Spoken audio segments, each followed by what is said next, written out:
মেধাবীরা যখন অন্যায় প্রতিবাদ করে তখন আমরা তাদের প্রশংসা করি, কিন্তু সেই মেধাবীরাই যখন অন্যায় করে বসে এবং অন্য কোনো ব্যক্তি যদি এসে তাদের সমালোচনা করে তখন আমরাই সে ব্যক্তিকে বলে বসি আগে চান্স পেয়ে দেখান। ঢাকা বিশ্ববিদ্যালয়ের এক মেধাবী শিক্ষার্থীর মোবাইল চুরির সন্দেহে মোজাম্মেল নামক এক ভারসাম্যহীন ব্যক্তিকে প্রথমে মারা হয়। মারার পরে তাকে পেট ভরে খাওয়ানো হয়, কিন্তু এই পেট ভরে খাওয়ানোর পর তাকে আবারও বেড়ে নৃশংসভাবে হত্যা করা হয়। ভাই কারণ কথা হচ্ছে যে ভাই আমি হচ্ছে ওনাকে হচ্ছে যে জাস্ট শুধু আবেগের বসে আমার যে ফোনটা হারাইছে ভাই দিয়েছে ভাই, সবাই পিটিয়েছে ভাই। আমি বলে সবাই মারছে বলে আমিও মেরেছি, আবেগের বশবর্তী হয়ে মেরে ফেলেছি।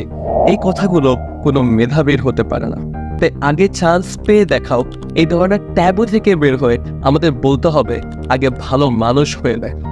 এই অবস্থায় কেবল একটা হাদিসে আমার মাথায় আসছে, মানুষের নিকট এমন এক সময় আসবে যখন হত্যাকারী জানবে না সে কেন হত্যা করছে এবং নিহত ব্যক্তি জানবে না তাকে কোন অপরাধে হত্যা করা হচ্ছে।